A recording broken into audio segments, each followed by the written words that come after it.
हमारे साथ लाइन पे डग से कलीम खान जुड़ चुके हैं। लगातार जिस तरह से कुछ दिन पूर्व जो सरकारी कर्मचारी पर जो फायरिंग का मामला था, ऐसे में झालावाड़ एसपी ने उसका खुलासा किया है।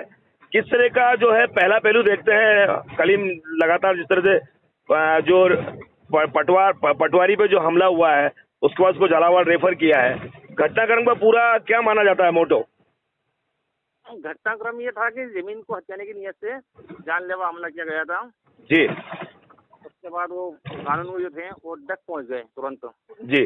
और उस पर मामला दर्ज कराया जी। और अपने डीवाईएसपी प्रेम कुमार चौधरी के नेतृत्व में डक पुलिस और साइबर सेल की टीम अनुसंधान में जुटी और बड़ी गहनता से अनुसंधान किया जी। और इन्होंने साथ ही खुलासा कर दिया जो काबिल तारीफ है। हाँ, मैं एक बात पूछना चाह रहा हूँ कलीम, जिस तरह से आप बता रहे जमीनी विवाद का मैटर था, कहीं ना कहीं ये रेकी की जा रही थी क्या पटवारी पे, कानूनों पे, कि किस तरह को ये आएंगे और हम इनके को फायरिंग करेंगे कहीं ना कहीं? जी बिल्कुल, गोपाल राठौर एक आरोपी है, इसको मुलजिम में गंगार निवासी है जी। इसके द्वारा इस मामले की पूरी रेकी की, कानून कितने भी आता है, कैसे आता है, पूरी रेकी की गई। रेकी की गई। अभी जिस तरह से जो हालात उस दिन देखे जा रहे थे, शायद वो उनकी जान जो है वो बच चुकी है। वो कहते हैं ना कि जाको राके साइयां मार सके ना कोई, कहीं ना कहीं ये कहावत जो वो सार्थक साबित हुई है।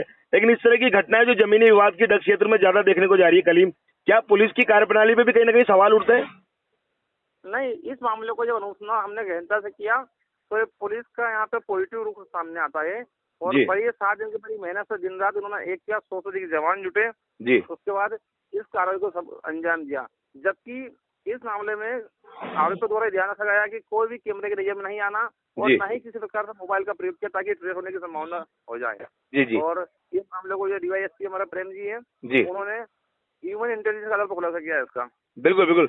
ये थे कलीम खान, डग से रिपोर्टर जो लगातार खबरों पर बने रहते हैं और भी आगे अपडेट आपसे लेते रहेंगे। बने रहे खबर 24 न्यूज के साथ। धन्यवाद कलीम खान। 12 मई को राजेश शर्मा जो डग तहसील में कानून गो के पद पर कार्यरत है, उन पर शाम के समय फायरिंग की वारदात को अंजाम दिया गया। पुलिस ने इसमें त्वरित कार्रवाई करते हुए तुरंत प्रकरण दर्ज किया और उसके बाद उन्होंने जिन जिन लोगों पर संदेह जाहिर किया था उस पर अनुसंधान शुरू किया। इसमें जिले के लगभग 5 टीमें, जिसमें 5 पुलिस अधिकारी, 100 हमारे जवान, डीएसटी टीम, साइबर टीम पूरी पिछले 1 हफ्ते से कार्य कर रही थी।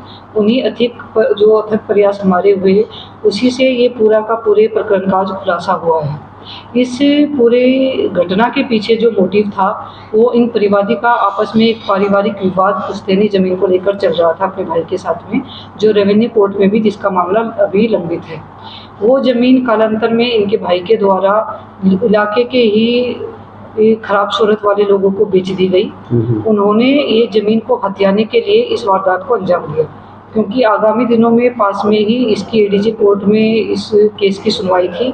उसी के मद्देनज़र रखते हुए इन्होंने इस घटना को कारित किया।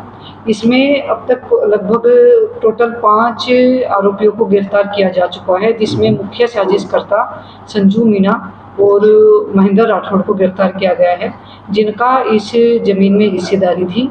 उन्होंने इस पूरी कॉन्स्पिरेसी को अंजाम दिया। संजू मीणा 2022 के कंधार के मुकदमे में जेल में बंद था।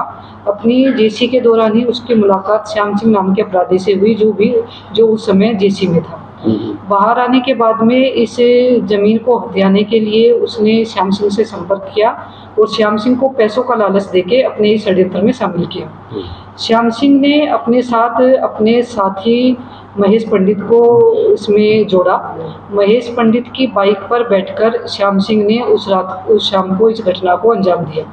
फायरिंग अब तक की पूछताछ में, अनुसंधान में जो आया, श्याम सिंह के द्वारा की गई और इस पूरे प्रकरण में जो रेकी का काम उन्होंने गोपाल राठौड़ नाम के एक व्यक्ति से कराया, जो गंगार थाना क्षेत्र का ही रहने वाला है और परिवादी का पड़ोसी है। इन सभी 5 आरोपियों को पुलिस ने डिटेन कर लिया है, गिरफ्तार कर लिया है।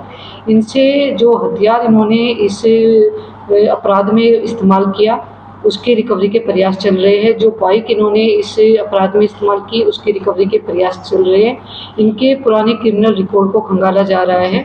इनमें इनके अलावा भी अगर कोई अन्य इस साजिश में इन्वॉल्व रहा है या फिर इस अपराध को कारित करने के बाद भी अगर किसी ने इनको सहायता दी है, उस क्रम में आरोपियों को हम पीसी पर लेके आएंगे कोर्ट से और इसमें अग्रिम अनुसंधान जारी रहेगा।